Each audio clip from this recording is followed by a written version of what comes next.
Hello, नमस्कार दोस्तों। मेरा नाम राहुल कुमार है और आपका नॉलेज बूस्टर में स्वागत करता हूं।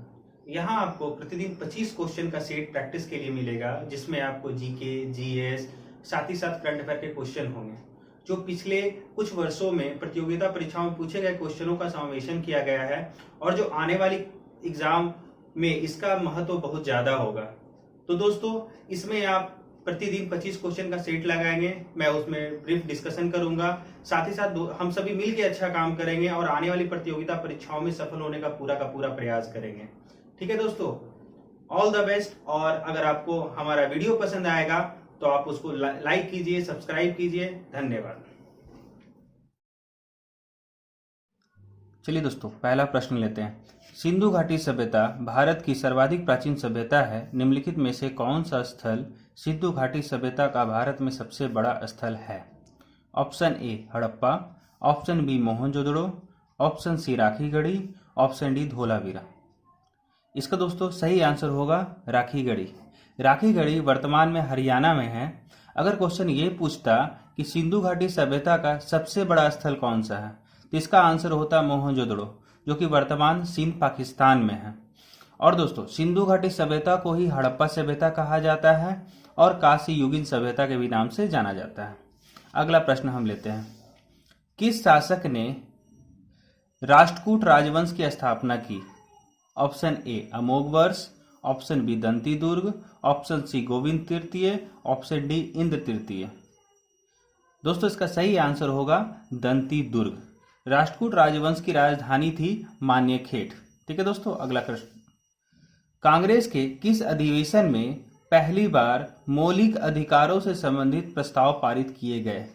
ऑप्शन ए गया अधिवेशन 1922, बी लाहौर अधिवेशन 1929, सी लखनऊ अधिवेशन 1936, डी कराची अधिवेशन 1931।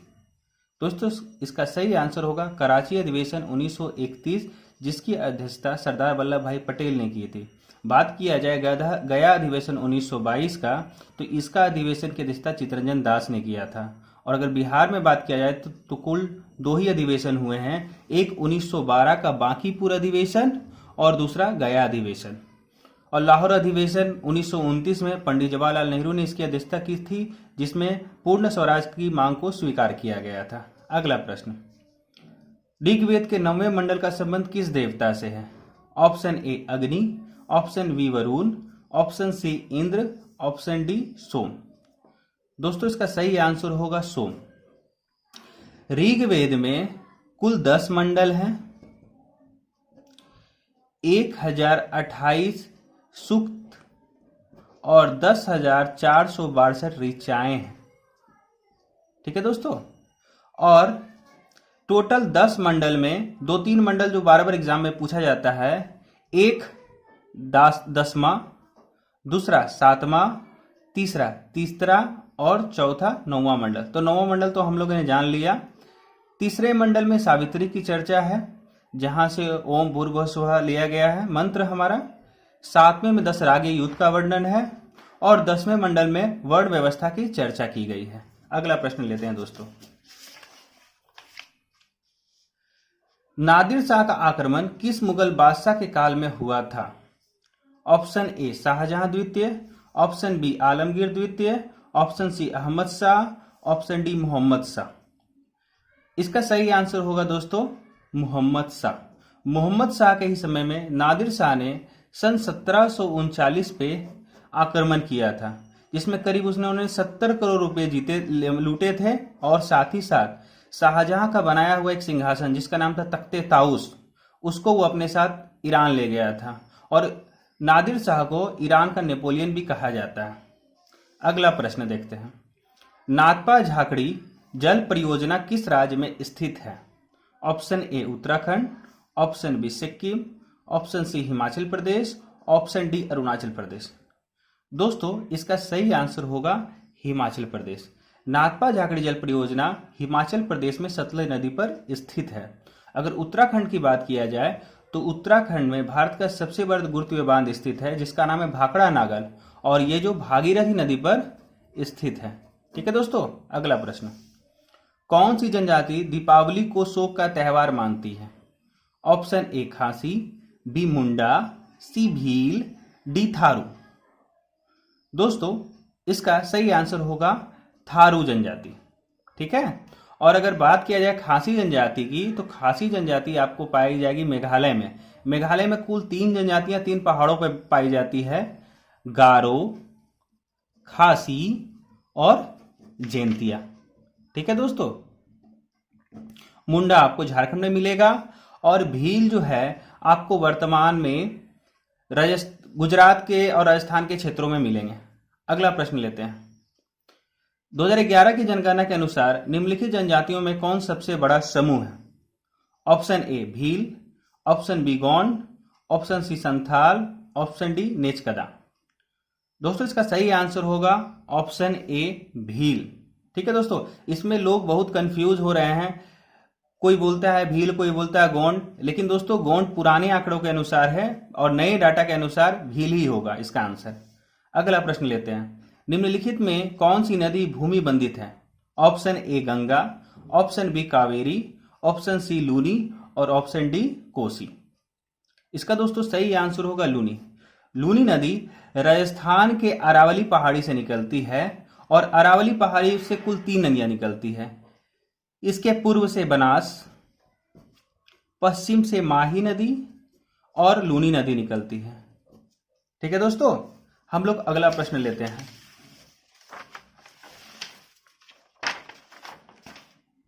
निम्नलिखित में कौन भारतीय कृषि की विशेषता नहीं है? ऑप्शन ए निम्न उत्पादकता, ऑप्शन बी मानसून पर निर्भरता, ऑप्शन सी सहकारी कृषि की प्रधानता, ऑप्शन डी छोटे जोत की प्रधानता। दोस्तों इसका सही आंसर होगा डी छोटे जोत की प्रधानता। दोस्तों हमारा भारत कृषि प्रधान देश है, किंतु यहाँ पे छोटे जोतों की प्रधानता बहुत अधिक है, जिसे हम लोग सीमांत कृषि के भी नाम से जानते हैं।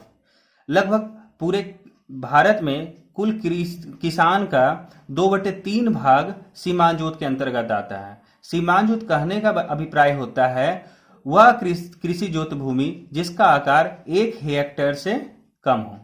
ठीक है दोस्तों, अगला प्रश्न लेते हैं हम लोग। किस राज्य का राज्यपाल किसके प्रति उत्तरदायी होता है? ए राष्ट्रपति, बी प्रधानमंत्री, सी विधानमंडल, डी मुख्यमंत्री। दोस्तों इसका राइट आंसर होगा राष्ट्रपति। ठीक है। राज्यपाल की बात किया जाए तो राज्यपाल की चर्चा अनुच्छेद 153 में किया गया है, जिसमें यह कहा गया है कि एक राज्य में एक राज्यपाल होंगे। किंतु 7वें संविधान संशोधन के तहत 1956 में इसके परिभाषा को बदला गया। इसमें अब यह कहा गया कि एक राज्यपाल एक से अधिक राज्यों के राज्यपाल हो सकते हैं। ठीक है दोस्तों, हम अगला प्रश्न लेते हैं। भारतीय संविधान के किस अनुच्छेद के अंतर्गत नियंत्रक एवं महालेख परीक्षक की नियुक्ति होती है? ऑप्शन ए अनुच्छेद 76, अनुच्छेद 148, अनुच्छेद 142, अनुच्छेद 152। ठीक है दोस्तों, पहले आप ये जान ले कि नियंत्रक एवं महालेख परीक्षक को कैग भी कहा जाता है। बहुत से लोग कंफ्यूज होंगे, इसलिए मैंने इसे बताया। अब देखिए इसका सही आंसर होगा अनुच्छेद 148 यानी कि 148। ठीक है दोस्तों, और केग के जो कार्यकाल होता है 6 वर्ष या 65 वर्ष होता है। इसका कहने का अभिप्राय यह है कि वो व्यक्ति 6 वर्ष तक अपने कार्यकाल को पूरा करेगा, या फिर अगर उसकी व्यक्ति की उम्र 65 वर्ष कंप्लीट हो गई है तो वो रिटायर कर जाएगा। ठीक है दोस्तों, हम अगला प्रश्न लेते हैं।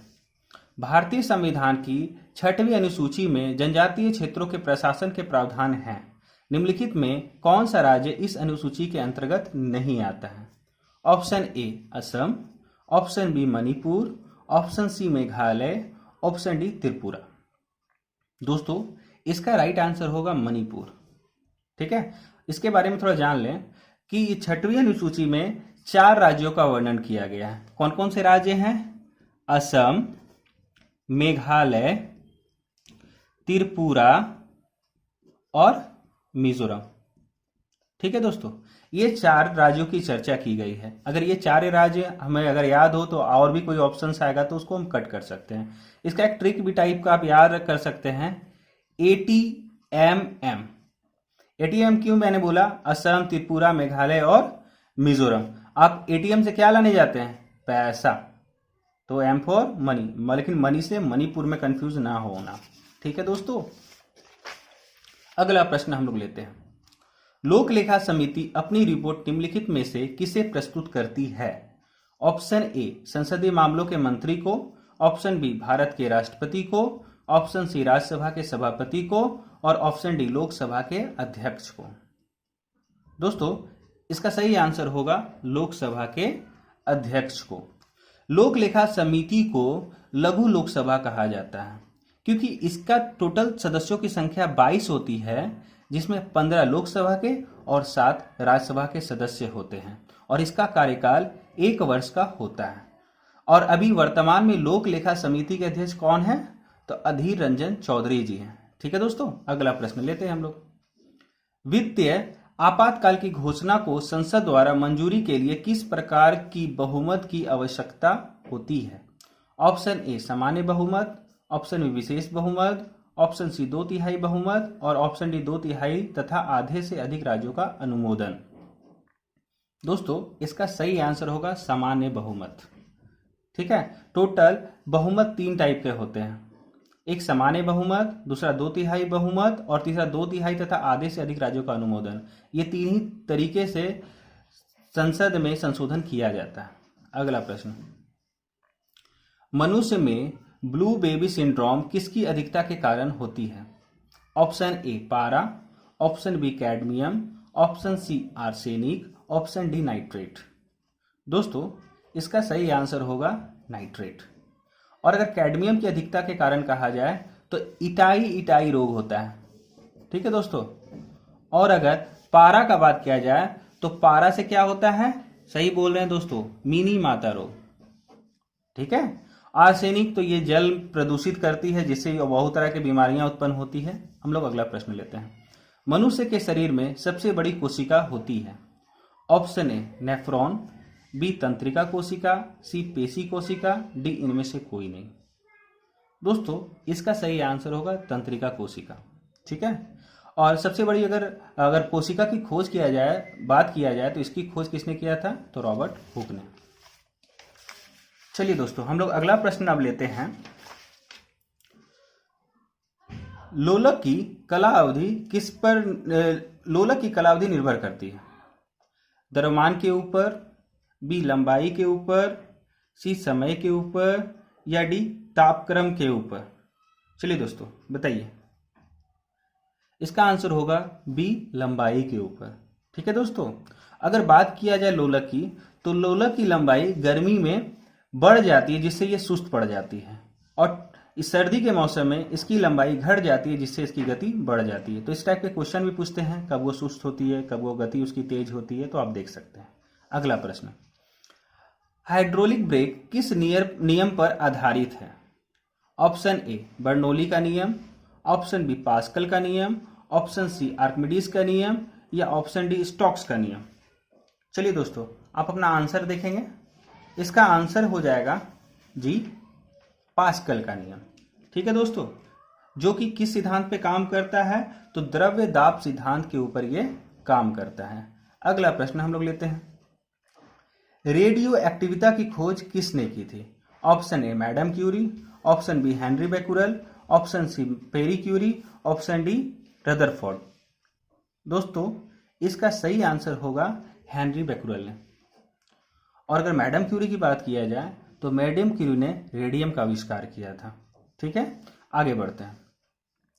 संयुक्त राष्ट्र संघ द्वारा घोषित सतत विकास लक्ष्यों यानी कि एसडीजी को किस वर्ष तक प्राप्त करने का लक्ष्य रखा गया है? Option A 2022, option B 2025, option C 2026 और ऑप्शन डी 2030। दोस्तों इसका सही आंसर होगा 2030। 2015 में संयुक्त राष्ट्र संघ ने 17 एसडीजी गोल की घोषणा की थी, जिसको पूरा करने का लक्ष्य 2030 तक निर्धारित किया गया है। अगला प्रश्न, जनगणना 2021 का आयोजन कितनी भाषाओं में किया जाएगा? Option A 14, option B 16, option C 24, option D 30। दोस्तों इसका सही आंसर होगा 16। अगर भारत में प्रथम जनगणना की बात किया जाए तो सन 1772 में लॉर्ड मेयो के कार्यकाल में इसको प्रारंभ किया गया था और नियमित जनगणना की बात किया जाए तो 1881। ठीक है दोस्तों, ये थोड़ा मिस्टेक हो गया, 1872, और ये 1881 में ये नियमित जनगणना के स्टार्ट लॉर्ड रिपन के समय में प्रारंभ हुआ था। ठीक है दोस्तों, अगला प्रश्न लेते हैं हम लोग। विश्व का पहला देश जो धान 29 नाम से गोल्डन राइस की खेती करेगा।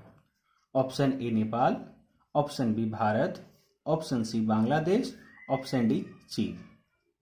दोस्तों, इसका सही आंसर होगा बांग्लादेश। बांग्लादेश के प्रधानमंत्री अभी शेख हसीना जी हैं, जिन्होंने ये घोषणा किया था कि धान 29 नाम से एक गोल्डन राइस की खेती की प्रारंभ किया जाएगा। अगला प्रश्न लेते हैं। भारतीय रेलवे ने हरित रेलवे बनाने के लिए किस वर्ष तक शून्य कार्बन उत्सर्जन का लक्ष्य निर्धारित किया है। Option A 2022, option B 2024, option C 2030 और ऑप्शन डी 2050। दोस्तों, इसका सही आंसर होगा 2030। अगला प्रश्न हम लेते हैं। World games athlete of the year award 2020 से किस महिला खिलाड़ी को दिया गया है। ए झूलन गोस्वामी, बी मिताली राज, सी अंजुम चोपड़ा, डी रानी रामपाल। इसका सही आंसर होगा रानी रामपाल, जो कि भारतीय महिला हॉकी टीम की कप्तान रह चुकी है। और अगर झूलन गोस्वामी का बात किया जाए तो Jhulan Goswami Indian cricket team की महिला फास्टर बॉलर रह चुकी है, जिनके नाम पे 200 विकेट का वर्ल्ड रिकॉर्ड है। और मिताली राज का बात किया जाए तो ये भी एक कैप्टन है इंडियन क्रिकेट टीम की। तो आप लोग का ये होमवर्क होगा कि मिताली राज के ऊपर बनने वाली मूवी का नाम क्या है। ओके दोस्तों, तो आज हमने 25 क्वेश्चन का ये सेट कंप्लीट कर लिया है।